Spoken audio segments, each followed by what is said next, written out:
Well, hello, everyone, and thank you for joining us, whether you're watching on video or listening on our podcast show. We are always excited to share important information with you.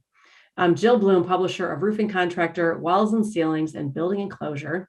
And our legal expert, Trent Cotney, the CEO of Cotney Attorneys and Consultants, is here today to provide us the insights and the answers to all the questions regarding pressing issues to help you manage your construction business better. And there's no doubt Trent and us at Roofing Contractor and Walls and Ceilings share the same passion to better this incredible industry. So Trent, thank you so much for joining me today. Jill, it's a pleasure to be here. I'm really looking forward to talking about this new OSHA standard. I think we've gotten so many questions on it. I know our listeners are really going to be interested in this. Oh, there's no doubt. And like you said, your phone's been blowing up and so is mine as well. So when you look at this new temporary standard for the mandate of the vaccination and last week, of course, the stay was put in place, but let's just start just with kind of the basics. Can you just talk about the stay? What does that mean? And and we can get just the conversation started because there's so many questions. Absolutely. So let's take a step back and talk about what the standard is, right? There's a lot of confusion, a lot of questions about it, and I want to start at the beginning. So okay. November 5th, the OSHA Emergency Temporary Standard was passed, and the high-level view of it is if you have over 100 employees and you're a private employer, then you have to make sure that your employees are either vaccinated or engage in regular testing and wear masks and follow CDC guidelines. Okay, so that is the high level view. According to the OSHA ETS, the Emergency Temporary Standard, the majority of the things that you have to do under that standard have to be completed within 30 days or December 5th. Okay, and then as of January 4th, 2022, you have to engage in regular testing for those employees that are unvaccinated. So let's talk a little bit about some of the other requirements. That was the highest level. I'm going to go down. I was at 35,000 feet. I'm coming down to 10,000 now. So okay, great. And the Emergency Temporary Standard is 500 pages, and you can tell it was written by policymakers and lawyers because it doesn't make a lot of sense. But when you unpack it, there's some things that employers must do. Okay. The first thing that they have to do is they've got to make sure that they have an employee policy that tracks the requirements of the Emergency Temporary Standard. Okay, if they don't already have something that is as good or better. So, for example, if an employer already has a mandatory vaccination policy, then they don't have to create another one because they're already saying there is no testing option. Everybody has to be vaccinated, right? The next thing that they have to do is they have to create a ledger of all the employees, and then they have to mark whether or not they are vaccinated or they are subject to regular testing. This is a separate ledger, okay? In addition to that, OSHA is requiring that the employer maintain proof of vaccination, okay? So it can be an original vaccination document, or it can be a scan or a PDF or something like that, but they have to maintain that. They also have to maintain evidence of testing, and we'll talk a little bit later about what testing means, but they've got to be able to show that, and they must test at least weekly. At least you can test more than that, but at a minimum, you must do weekly. So that ledger, all the documents pertaining to proof of vaccination and testing, those are all considered medical records, which need to be kept separate from employee files. I had somebody ask me recently, well, Trent, I have other medical records. Can't I just include them in that? No, you can't, because OSHA has said that if I come knocking on your door and I ask for these documents, you have to give them to me in 4 hours. So you better have them at, either digitally in a folder or in a separate folder so that you can produce them as quickly as possible. The other component to this rule is that there's an education part of it. Employers must teach employees on 4 things. One, the ETS. They've got to explain what the standard is, what to do, and all that kind of stuff, right? The next thing is they have to explain why vaccines are good. There's a CDC document called the key reasons to get vaccinated. It's on OSHA.gov and it's on the CDC website, and it explains that, right? The third thing is they have to identify the OSHA whistleblower policy in general and as it relates to this ETS for the employees. So if an employee feels like an employer is a scofflaw and isn't paying attention to this, then you must educate them on how to whistleblow. And then the fourth thing is that you have to tell them about the criminal penalties associated with faking a vaccination. Okay, it could be $10,000 fine and or a 6-month sentence. So it is pretty significant. We have had some issues with fake vaccination cards, so it's becoming more of a thing. Depending on what state you're in, what jurisdiction you're in, there may be a different tendency to prosecute, but definitely don't want to, mess around with that. So those are just, that's just the tip of the iceberg. Those are some of the high level things. Again, this is the 10,000 foot view of some of the things that employers must do here in short order. That's a lot. There's no doubt. So let's, I guess my first question is how do you determine how does a contractor, an employer determine if they have 100 employees? I mean, some people work from home, some people work outside, some people, are part-time. Like how do you figure that out? Sure. So that is a very detailed question. So I'm going to unpack it here. And so start with 100 employees. To determine how many employees you have to look at how many people were on the payroll November 5th. Okay. If you have 100 employees on November 5th, but for some reason, let's say December 5th, you go down to 90, it doesn't matter. You're still covered by the ETS. If you have 100 employees on November 5th and you have 1 employee on December 5th, you still have to follow the emergency temporary standard. Keep in mind that this emergency temporary standard is only valid for 6 months. It only goes till May 2022. Then at that point, OSHA needs to determine whether or not it will make it a permanent standard. Okay. So during the entire pendency of the ETS, if you ever hit over 100, you are, from that point forward, you are governed by it. Okay. So another example, let's say on November 5th, you had 90 employees, but then December 5th, you have 100. Well, from December 5th on, you're subject to the ETS. Okay. Do part-time employees count to the 100? Yes, they do. So if you have part-time employees, they count. Let's say you use a staffing agency. Does the staffing agency's employees count towards your 100? They don't count towards the host employer, but they do count towards the staffing agency. Okay, so the answer there for most contractors is probably no, they don't count towards your 100. Let's say you have workers that only work from home, or you have outdoor workers, right? Or you have any other type of worker that you can think of that's a payroll worker. Do they count for the 100? Yes. Okay, but there are exceptions where some of them don't have to comply with ETS. We'll get into that.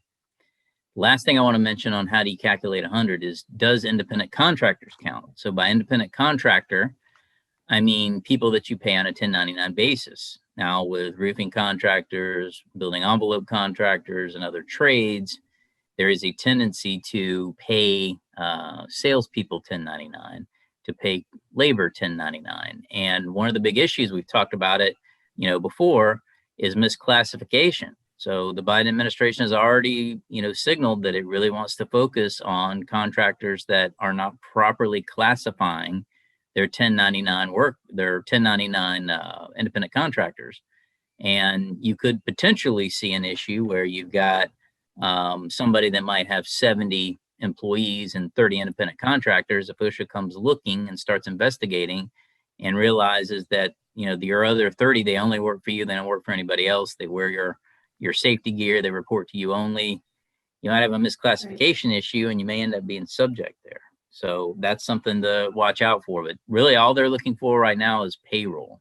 Okay, payroll W-2 employees. Let's get into the exceptions. Okay. If you have workers that only work from home, do they count to the 100? Yes, they do count to the 100, but they don't have to comply with the standard. Okay. It's kind of dumb to, wear a mask at home if you don't have anything else going on. Sure. But keep in mind, the standard says you have to either be vaccinated or you have to test and wear a mask. Okay. So as of December 5th, you got to start wearing a mask in the workplace, and follow other CDC guidelines like social distancing and that kind of stuff. So remote workers don't have to comply with it. The other issue is outdoor workers. So this is the question that I get the most from contractors. Well, all my crew work outdoors? Does that count? Kind of. The definition of outdoor workers says that they only work outdoors, obviously. They have what they call de minimis contact with any kind of home office, which means as minimal as possible. So if they're spending 2 hours a day in your home office and then going out in the field, that doesn't count. Here's the kicker. You can't share crew cabs. You can't share equipment. So if they're riding in company vehicles, if they report to the job site and then 6 of them get in a crew cab and take off, it doesn't count. Then they're subject to the requirements. I had somebody call me on Saturday saying, what if I just have more masks while they were in the crew cab?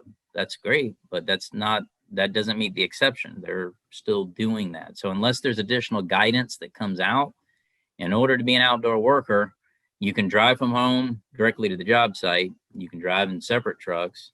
You can do anything you want. They got to only work outdoors. They can't hang out in the office very long. They can come in and out briefly, but that's about it. Okay. That sounds extremely restrictive. I mean, that just.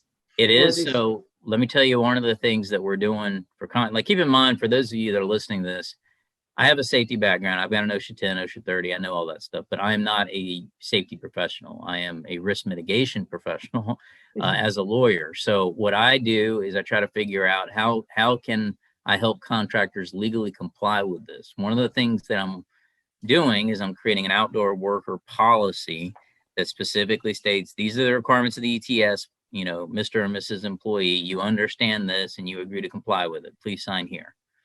Now, if for some reason they don't comply with that, then you may have a traditional OSHA defense known as unpreventable employee misconduct, meaning I trained them, I did everything I was supposed to do. I told them they shouldn't share a truck, but they did it anyway. Now, if they're coming into your office and they're using your trucks, then it's kind of hard to say, well, I didn't know they were using my truck.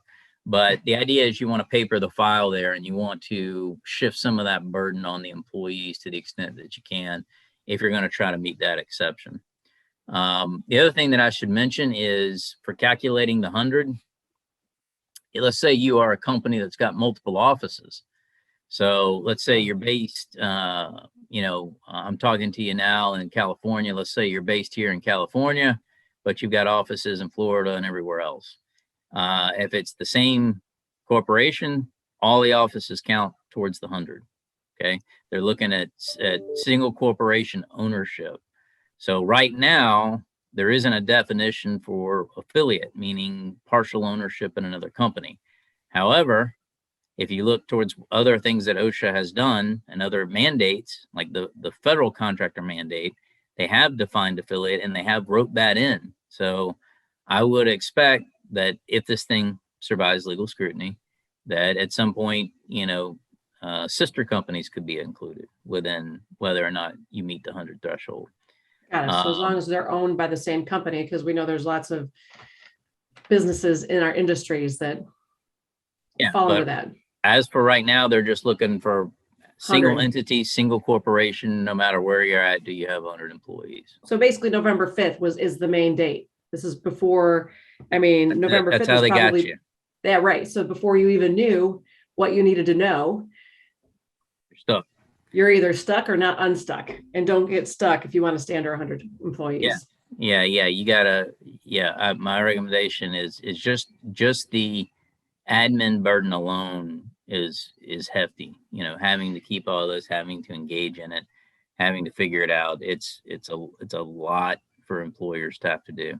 So if you're on the edge of that, Trent, can you actually change your company name?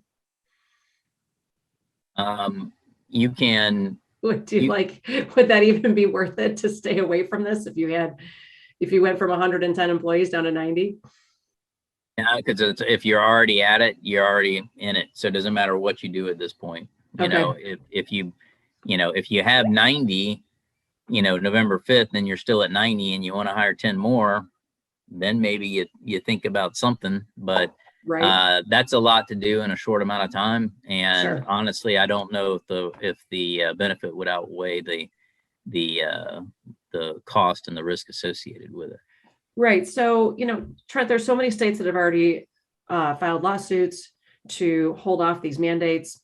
Um, what do those look like, and how does that mean? Like, I think Florida's one of them. I think Texas was another. Yeah, Um, so tons of lawsuits, right? I mean, the one that right. has gained the most notoriety is the Fifth Circuit Court of Appeals. And for those that don't understand the hierarchy, it's one level below the U.S. Supreme Court. So Okay. it's getting up there pretty high. And that Fifth Circuit covers Texas, Mississippi, and Louisiana. And what happened there is the states and some private entities, a whole bunch of other petitioners got together and said, hey, this standard is unconstitutional. There's a lot of different legal issues with this. It presents an imminent threat, and we deserve to have this temporary stay put in place until the court can figure out whether or not it wants to, create a permanent stay. So the Fifth Circuit looked at it, and one day after it was announced, November 6th, the Fifth Circuit said, "Yeah, we're gonna do that."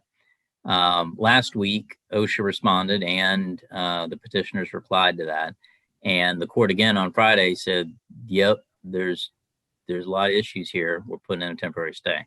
Okay, and unpack some of the legal issues just so that our listeners understand. And let me take a step back. I'm all for safety, right? But I also think I'm also a business owner, and I think there you have to be able. This is not a safety driven. In my opinion, this is driven by the desire to mandate vaccines, not by a grave danger or imminent threat, which was the justification for coming out with an emergency temporary standard. Anytime you come out with an emergency temporary standard, there has to be a grave danger, right? I don't think this is a known threat. And here's the big thing, Jill, is last year, if you remember, Mhm. OSHA already did this analysis. They were talking about doing an emergency temporary standard for COVID-19, and the only one they did it for was healthcare. They didn't even do it for construction or general industry. And it's because they didn't view it as at that time as a grave danger. So when OSHA was told by the Biden administration to do this, they were actually upset about it Oh, because interesting. yeah, there's a Time magazine article on it that really goes through in detail, but there's that issue. There is a lot of issues, the Commerce Clause, our states' rights versus federal rights. This federal law preempts state mandates that say otherwise, like Texas and Florida, where they've said absolutely no vax mandate whatsoever. There's a lot of issues with regard, are you telling me that if I have 99 employees, I'm suddenly safe from this grave danger? Why Yeah, not? right. I It's crazy. mean, They're there's so just many details, Trent. There's no doubt. There's so many details, and I know that it's got, like you said, your phone's been blowing up, so people are yeah. overwhelmed with where to start. But what's the most important thing everybody needs to know today? How do we close this out for just what we know today, right now? Yeah. So two things I mentioned. One, on the testing side, you can use over the counter. Okay, you can use Okay. over the counter, and that's a quick test. It can't be self-administered or self-proctored, so the employer can look over that, or a healthcare professional. But that makes it a little bit easier on you, a little bit quicker. The other thing I would say is if you go to OSHA.gov and you search OSHA ETS COVID-19 FAQ, there is a great fact section that's put together that is very, very detailed, that really goes into a lot of the different questions. Really recommend that. And obviously, we'll keep putting out content as well. It's an ever-changing thing. You can anticipate there will be changes, probably next week on this. So. Absolutely. Well, Trent, thank you so much. We're going to get this posted right away so people can dive in and try to understand. And again, like you said, it's changing all the time. So we'll continue to spend some time with you and keep updating folks. We really appreciate your time. If anybody has any questions for Trent or any of his incredible team of attorneys, it's cotneycl.com. And if you have any questions for me or anybody at Walls and Ceilings or Roofing Contractor or Building Enclosure, it's roofingcontractor.com, wconline.com, buildingenclosureonline.com, And while you're there, make sure you sign up for our free e-newsletters, our free e-magazines, register for the website so you're always up to date on all the content that we're posting. But most importantly, please stay safe and healthy, and we look forward to talking to you next time. Thanks again, Trent. Thanks.